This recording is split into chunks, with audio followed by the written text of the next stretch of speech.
Olá, boa noite, público querido. Estamos aqui para mais um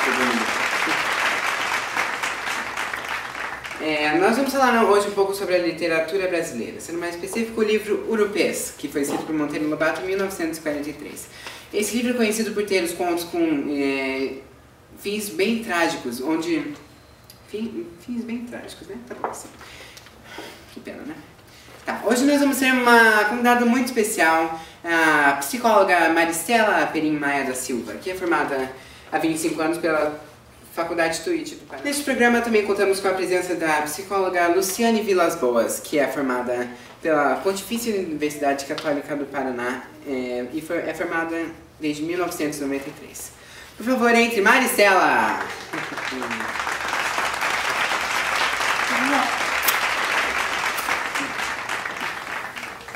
Então, Maristela, no terceiro conto de Urupês, A Colcha de Retalhos, o narrador vai até o sítio de um homem chamado Zé Alvorada para contratar serviços. Zé está fora e, enquanto não chega, o narrador trata com a mulher dele, Sinhá Ana, e sua filha de 14 anos, Pingo d'Água, e a avó da menina, Sinhá Joaquina, de 70 anos. Joaquina passou a vida fazendo uma colcha de retalhos com pedacinhos de tecido de cada vestido que Pingo d'Água vestia desde pequenina. O último pedaço era para ser do vestido de noiva, só que depois de 2 anos, o narrador fica sabendo da fuga de Pingo d'Água com um homem e a morte de Sinhá Ana. Então a velhinha morre de desgosto. Fica clara a indolência rural, enquanto a menina foge sem pensar em consequências, indo contra a tradição da época, contrariando sua família que já estava em decadência. Por que a adolescente tomou essa atitude? Então, boa noite a todos. Bom, olha, nós psicologicamente acreditamos que a adolescência é a fase de desenvolvimento que marca essa transição entre a infância e a vida adulta. Então, essa fase, nós profissionais dividimos em 3 partes. A cognitiva, que nós chamamos pelo desenvolvimento intelectual, né? O corporal, que é a parte sexual, e o social. Então, essa fase que o adolescente, ele acha que ele pode tudo, que ele é destemido, né? Ele é arrogante, ele não tem medo de nada, né? Ele não mede as consequências dos seus atos, né? Então, em relação à menina, essa atitude justamente relacionada com esses sentimentos que o jovem nessa fase costuma sentir, então ocorre justamente, né, por isso esse deve ter sido o motivo de ter levado a fugir.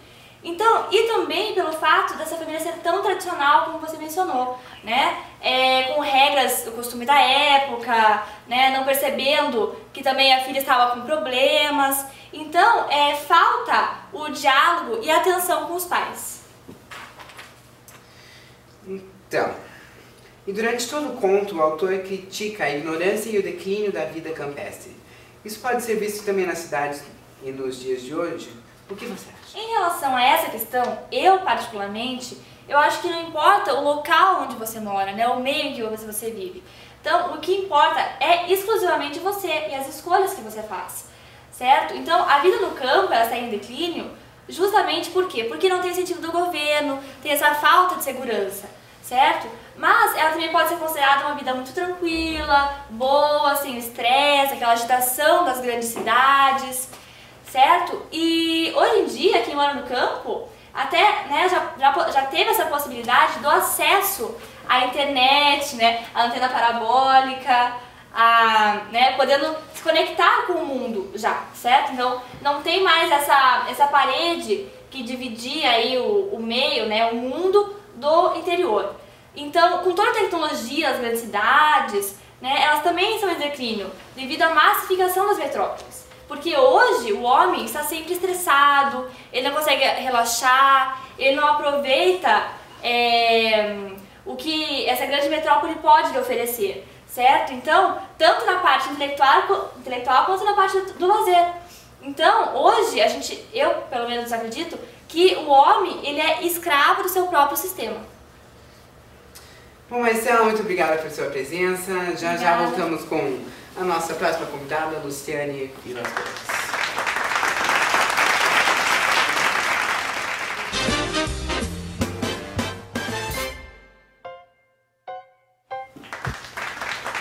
volta com o programa do... Então, vamos chamar nossa outra convidada, a psicóloga Luciane Vilas Boas. Por favor, entre, Luciane. Boa noite. Tudo bom, Luciane? Que bom que você está aqui no programa. É uma honra estar aqui. Pois é. Estamos falando de Urupês. Em um dos contos do livro A Vingança da Peroba, o personagem João Nunes morre de inveja de seus vizinhos e resolve ser melhor do que eles. Nunes contrata um deficiente, Teixeirinha, para construir um engenho de milho. Só que estava faltando madeira para a construção e o João decide cortar a bela peroba que existia entre os dois terrenos, né? Peroba, para quem não sabe, é uma árvore. Teixeirinha conta a João Nunes sobre a vingança dos espíritos das árvores contra os homens que as cortam. Coincidência ou não, o engenho não funciona direito e depois de ser motivo de risada para os vizinhos, João Nunes perde um filho esmagado pelo pilão da engenhoca. O personagem principal, como eu disse, sentia muita inveja de seus vizinhos. Então, como psicóloga, explica para nós, como é visto esse sentimento na psicologia? Bom, a inveja é um sentimento muito comum e presente nas relações interpessoais. Ela pode ser manifestada de maneira tanto positiva quanto negativa. O inconsciente do invejoso utiliza desse mecanismo de defesa chamado de projeção. E o que seria esse mecanismo de defesa? É um recurso que o inconsciente utiliza nas situações que ele usa para lidar com situações de sofrimento, de angústia, de ansiedade. O inconsciente se defende através de mecanismos psicológicos para aliviar a dor e resgatar o equilíbrio psíquico. E você acha que existe uma vingança, uma inveja, que seja boa, que seja positiva, assim? Sim, existe uma inveja positiva. Quando não causa sofrimento ao outro, que é o objeto da inveja. As características do objeto deste outro servem de motivação para que o invejado conquiste as qualidades tão desejadas. Por exemplo, o sucesso profissional e o status. O invejoso irá mobilizar sua energia e planejar sua vida para atingir o resultado profissional do invejado. Serve como referência de motivação, um ídolo. E você acha que existe uma inveja que ela seja negativa? Existe exatamente a inveja negativa, que ela é destrutiva. É quando queremos o que o outro tem. A motivação para retirar e prejudicar um no outro com o intuito de obter as qualidades ou então mesmo os objetos invejados. Por exemplo, a inveja pelo sucesso profissional. O outro invejado quer o cargo do outro e, para obter essa posição, articula para derrubá-lo, mesmo tendo consciência que não irá conquistar essa posição, age para prejudicar. Pensamento comum do invejoso: eu não tenho, mas ele também não vai ter. A queda do outro traz alívio e não remete à sua inferioridade. E o que ocorre com os invejosos? O que os fazem adquirir esse sentimento? A inveja está relacionada à autoimagem, autoestima e autoconhecimento. Uma pessoa que tem inveja negativa, muitas vezes tem um forte sentimento de inferioridade e baixa autoestima. Quanto mais autoconhecimento e autoestima, menos inveja sentiremos. Reconhecemos o nosso potencial e o do outro. Muito obrigada por estar aqui com a gente hoje, foi muito esclarecedor.